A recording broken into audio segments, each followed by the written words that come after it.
Assalamualaikum warahmatullahi wabarakatuh. Izin memperkenalkan diri, nama saya Christine, NPM 19110032. Baiklah, di sini saya akan mempresentasikan hasil diskusi kami tentang yang berjudul permasalahan-permasalahan belajar. Yang pertama itu adalah fobia belajar. Banyak orang tua yang mengeluhkan anaknya banyak karena anaknya kebanyakan yang tidak fokus dalam belajar, dikarenakan berbagai alasan yang diberikan anak-anaknya. Ada yang beralasan kan sakit perut, tidak enak badan, atau alasan lain-lain. Nah, apa sebenarnya yang menjadi alasan anak menjadi fobia dalam belajar? Ada separation anxiety, biasanya dialami balita usia 18 sampai 24 bulan ketika masuk sekolah preschool, TK dan SD. Lalu pengalaman negatif sekolah atau lingkungan, karena sering mendapat cemoohan, ejekan atau diganggu teman-temannya di sekolah, membuat anak menolak ke sekolah.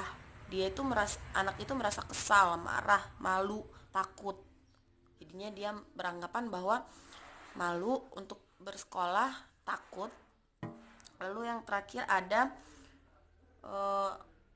masalah dalam keluarga. Penolakan pergi ke sekolah bisa disebabkan oleh problem yang sedang dialami orang tua atau keluarganya. Misalnya, anak sering mendengar dan melihat orang tuanya bertengkar, ribut besar, sehingga menimbulkan tekanan emosional yang mengganggu konsentrasi belajar. Baiklah, sekian dari presentasi saya akhiri. Wabillahi taufiq wal hidayah. Wassalamualaikum warahmatullahi wabarakatuh. Selanjutnya akan dilanjutkan oleh teman saya. Baiklah, Assalamualaikum warahmatullahi wabarakatuh.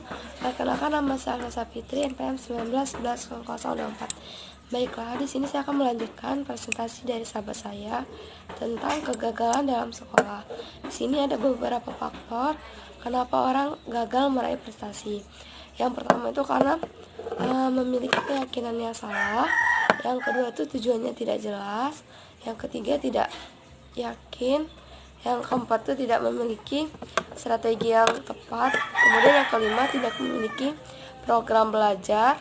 Yang keenam, tidak melakukan evaluasi. Yang ketujuh itu menyalahkan orang lain. Yang kedelapan, mencari alasan. Kesembilan itu melakukan pembenaran. Kemudian memudah menyerah, sering menunda.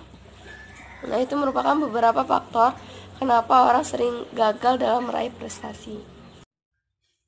Assalamualaikum warahmatullahi wabarakatuh. Nama Nurpadila, NPM 19110010.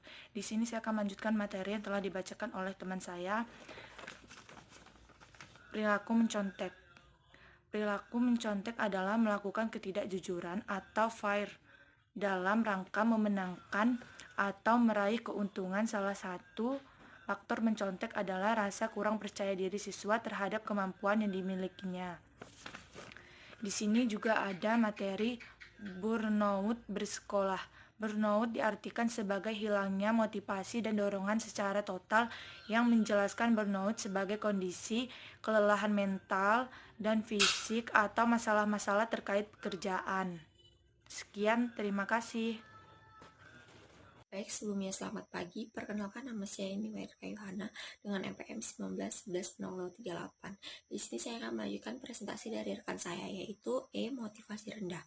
Kurangnya motivasi diri untuk belajar, para siswa sekolah ternyata menjadikan masalah yang begitu membingungkan bagi guru. Di era yang semodern ini, banyak siswa sekolah yang memiliki motivasi lemah dan dalam belajar, apalagi seorang guru. Untuk itu, penyebab kurangnya motivasi diri bagi siswa sekolah untuk tetap aktif dalam kegiatan belajar mengajar adalah: yang pertama adalah guru tidak memberikan motivasi kepada siswa.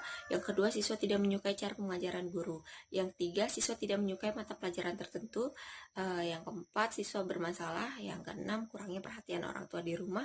Yang ketujuh adalah pergaulan bebas. Selanjutnya adalah underestimate. Siswa underestimate adalah mengacu pada siswa yang memiliki potensi intelektual di atas normal, tetapi prestasi belajarnya tergolong rendah. Siswa diharapkan mampu mencapai tujuan-tujuan pendidikan yang telah ditetapkan oleh sekolah masing-masing. Melalui diagnosis kesulitan belajar, gejala-gejala sekolah yang menunjukkan adanya kesulitan dalam belajar identifikasi.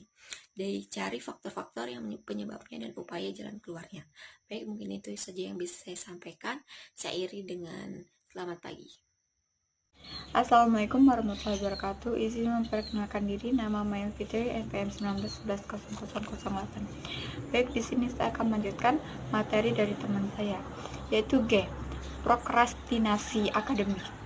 Prokrastinasi akademik merupakan perilaku menunda-nunda mengerjakan atau menyelesaikan tugas-tugas akademik. Penelitian ini bertujuan memberikan gambaran mengenai prokrastinasi akademik yang dialami oleh mahasiswa. Prokrastinasi akademik disebabkan karena kurangnya pemahaman seseorang akan tugas yang dikerjakan sehingga ia kesulitan dan memilih untuk menunda pekerjaan tersebut. Dampak positif perilaku prokrastinasi akademik yaitu meningkatkan motivasi dan gairah dalam mengerjakan tugas saat mendekati deadline. Sedangkan dampak negatifnya yaitu munculnya perasaan bersalah maupun menyesal dalam diri mahasiswa, kurang optimalnya tugas yang dikerjakan, dan mendapatkan hukuman atau sanksi dari dosen. H. Feedback atau umpan balik.